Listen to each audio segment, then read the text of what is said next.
जिम्मेवारी की बेड़ियों में इतना घिर गए हैं, बांध लिया अपने आप को, खुद ही बांधा है, किसी ने नहीं बांधा।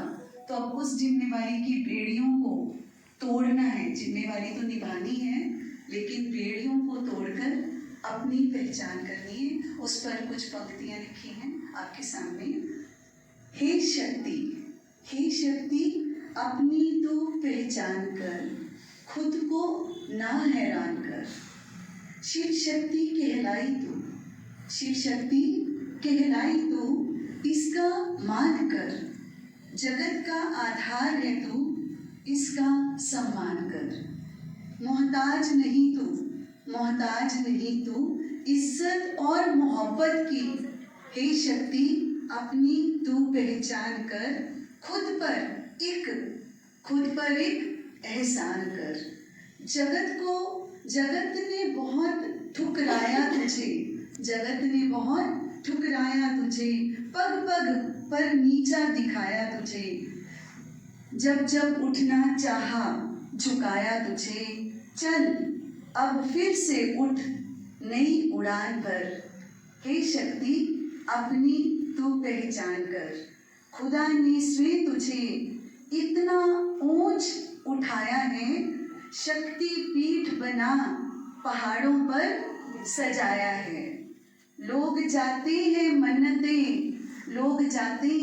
मन्नतें मांगने वहाँ, वह नहीं पहचानते तुझ ममता के उस स्वरूप को बसाया है यहाँ।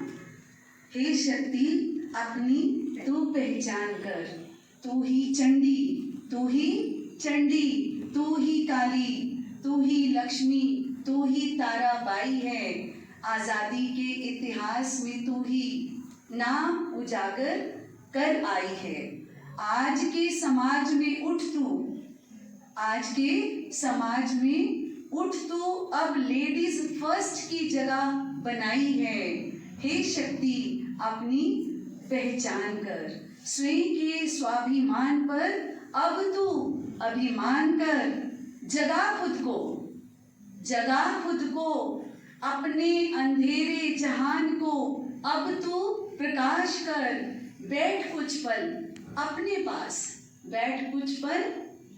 पास, अपने से तू बात कर। औरों को दिया अब तक, खुद को अब तू प्यार कर।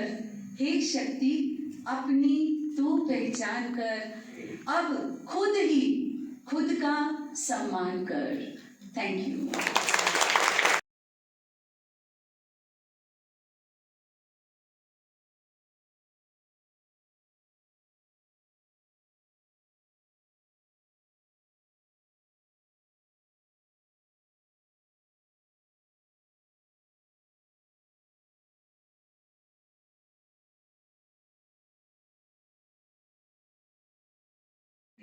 तो आप सबको कोटि कोटि प्रणाम है। मुझे 19-20 साल हो गए हैं लॉ पढ़ाते हुए, पर ये पहले ही अवसर है कि मैं एक लॉ के उससे नहीं, एक नारी से बात करेगी और दिल से बात करेगी, जो उसकी अपनी ज़िंदगी का एक्सपीरियंस रहा है या उसने सीखा है कि सबसे पहले तो हमें खुद का सशक्तिकरण करना होगा। अगर हम खुद एम्पावर्ड होंगे तभी हम आगे अपने बच्चों को, आगे देश को या समाज को हम एम्पावर्ड कर सकते हैं। तो सबसे पहले जब हम महिला के सशक्तिकरण की बात करते हैं, हम जो हैं, हम में अपने मेंटल ब्लॉक होता है कि हम अपने दिमाग में ऐसा ताना बाना बुन लेते हैं कि जो हमारी आगे की प्रोग्रेस में खुद रुकावट है।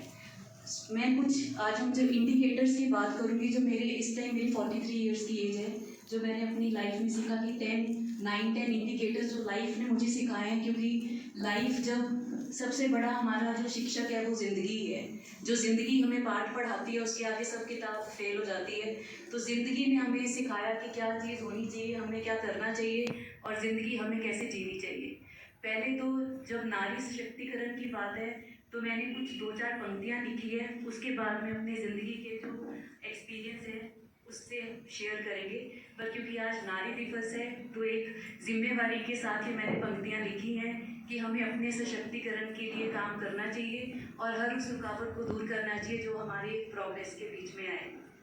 नारी याद रख शेर की है तूने सवारी, चंडी रूप धारण करके राक्षसों पर पड़ी है भारी। नहीं है तू अबला नारी, किसी को हक नहीं कि वो बोले तुझे बेजारी। अपनी जिंदगी की लगाम लेनी होगी तुझे अपने हाथों में, चाहे विद्रोही हो जाए दुनिया सारी। आप किसी के साथ, ये सबके साथ होता है, हम किसी के साथ गलत नहीं कर रहे तो हमारे साथ क्यों गलत हो रहा है। तो वो उस चीज़ से ओवरकम करने में मुझे 8-9 महीने लग गए, जिसमें मैंने अपने बच्चों को बिल्कुल नहीं देखा, या आप उसी फेज में रहते हो कि कैसे आप इन चीज़ों को ओवरकम करो। पर मुझे लगा कि नहीं, आप अगर इस समाज में आए हो तो आपकी कुछ सोशल रिस्पॉन्सिबिलिटी भी होती है। आप इस तरह से नहीं, इतना पढ़ लिख के भी अगर हम ऐसे ना समझो कि इतना मर गए तो उसका कोई फ़ायदा नहीं है। तो आपको समाज के लिए कुछ करके जाना चाहिए। तो मुझे लगा कि नहीं, अगर आपको लगता है एक जहाँ पर आप हो, चाहे घर हो चाहे ऑफिस हो, अगर आपको ये लगता है कि मैं उस प्लेस पे हूँ जहाँ मैं बिलोंग करती हूँ, अगर आपको सेंस ऑफ बिलोंगिंगनेस आती है, ये दिल से ही आती है, वे कोई किसी को नहीं कह सकता। जैसे अब आप यहाँ आए हैं, आप सबको यहाँ आकर एक सुकून मिलता है, वो आपका दिल आपको वेव्स पहुँचा रहा है जो आपको सुकून मिलता है। तो मुझे लगता था कि मैं उस प्लेस पर नहीं हूँ जहाँ मुझे सुकून मिल रहा है, डिसकंटेंटमेंट मुझे रहती थी। फिर मुझे लगा कि नहीं, मुझे अपना प्रोफेशन चेंज करना चाहिए, जबकि मुझे 19 साल हो गए थे टीचिंग प्रोफेशन में, रिसर्च में। तो मैंने फिर उसके बाद अपना प्रैक्टिस स्टार्ट किया। अब मैं जब हाई कोर्ट जाती हूँ तो मुझे लगता है कि हाँ, ये वो प्लेस है जहाँ मैं बिलोंग करती हूँ। तो जो सीखने की कोई उम्र नहीं होती, सिर्फ एक आप में क्षमता होनी चाहिए कि आप सीखना चाहते हो। अगर आप में वो क्षमता है कि हाँ आप सीखना चाहते हो, आप में वो लालसा है सीखने की, आप कुछ भी सीख सकते हो। सबसे आखिरी बात, अगर हम नारी की बात कर रहे हैं तो मुझे लगता है किसी भी नारी के लिए, लड़की के लिए, उसके अपने माता पिता से ज़्यादा जो स्ट्रॉन्ग फाउंडेशन है वो कोई नहीं हो सकता। वो हम सब है। हम सब जब तक हम उनके साथ होते हैं तब तक हम इस चीज़ को नहीं समझते, पर जब हम शादी के बाद उनको छोड़कर आते हैं फिर हमें लगता है कि अरे हम वो क्यों। अब कहते हैं बेटियां ज़्यादा अटैच्ड होती है माँ बाप से, लड़के नहीं होते उतने। क्यों? लड़कों को वो अलगाव नहीं सहना पड़ता, उन्हें वो फॉर ग्रांटेड लेते हैं कि रह रहे हैं। तो लड़कियों को पता होता है कि माँ बाप की क्या वैल्यू होती है, या क्या वो हमारे लिए क्या प्लेस रखते हैं। तो दीदी आपने कहा कि जैसे यहाँ आए तो आप अपने मायके आए हो, तो मैं तो जब मायके जाती हूँ वहाँ मुझे नींद ही मेरी पूरी नहीं होती है, इतनी नींद आना, और वहाँ से एक बार जाके फिर आना मुश्किल लगता है, आने को मन नहीं करता।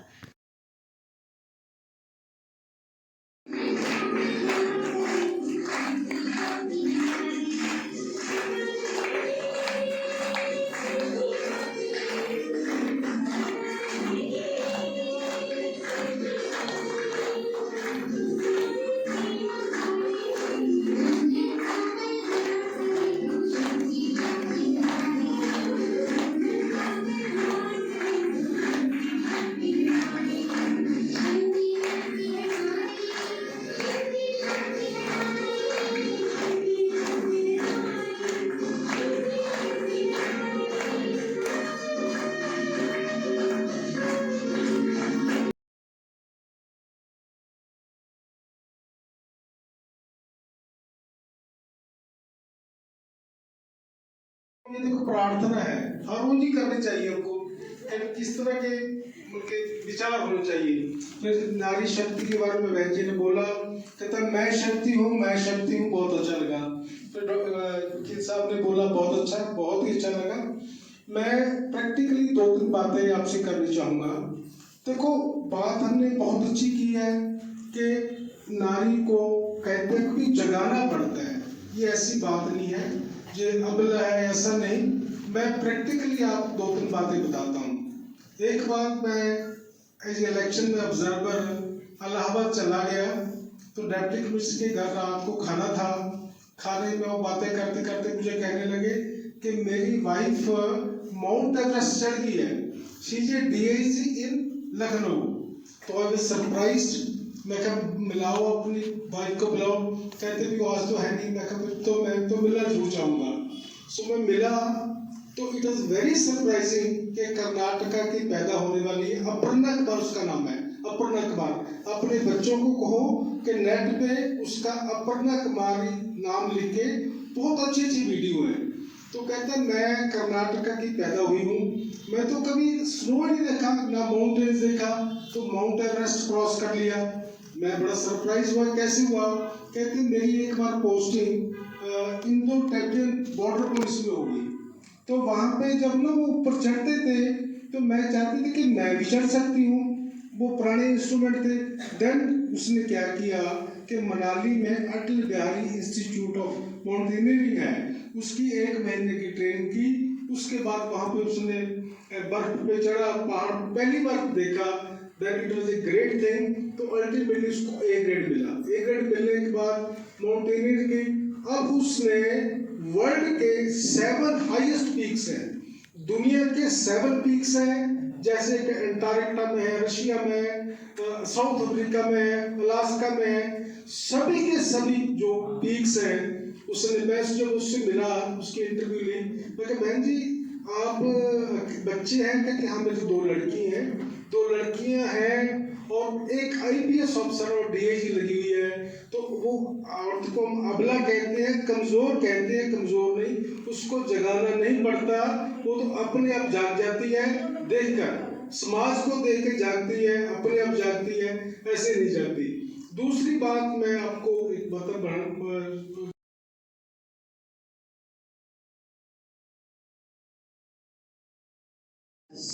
आप सबका मैं शिव बाबा के घर में स्वागत करती हूँ। परम पिता परमात्मा ने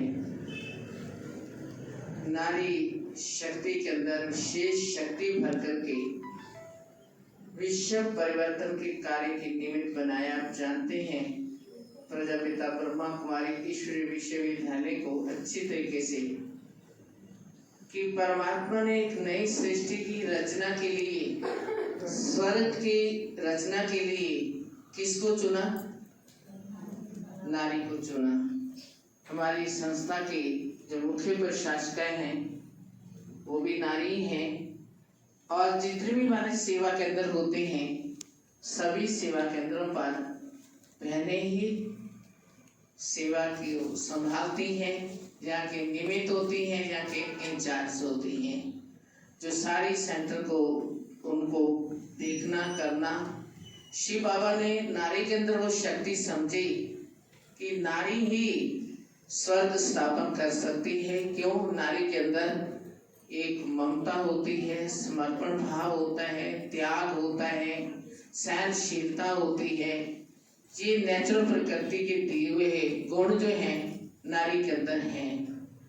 ये सब गुणों होना बहुत जरूरी है। कोई नए समाज की स्थापना करने के लिए, नर्क को स्वर्ग बनाने के लिए, नई सृष्टि की रचना के लिए परमात्मा ने शक्तियों को, नारियों को आगे किया। क्योंकि परमात्मा को कहा जाता है शिव शक्तियां।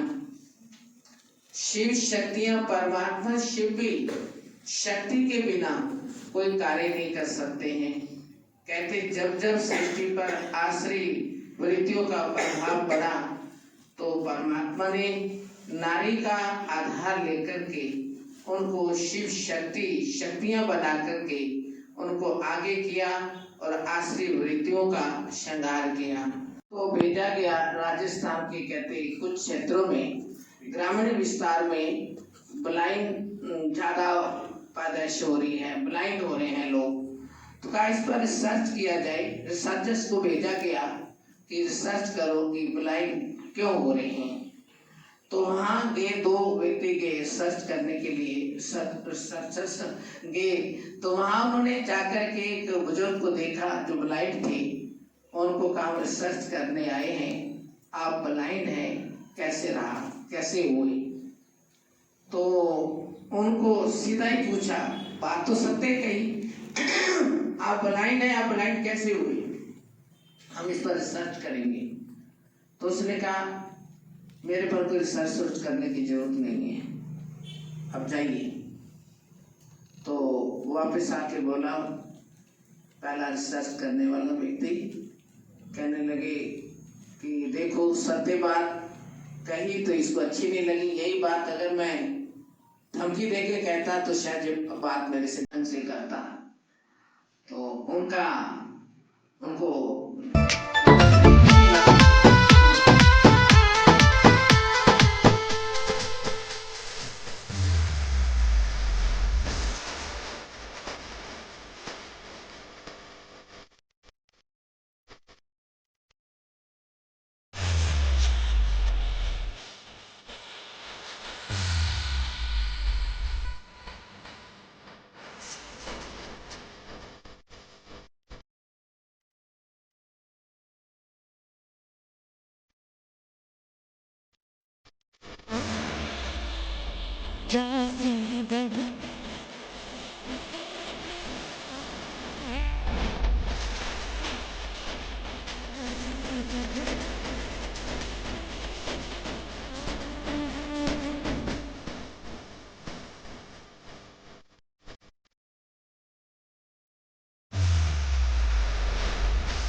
Thank you.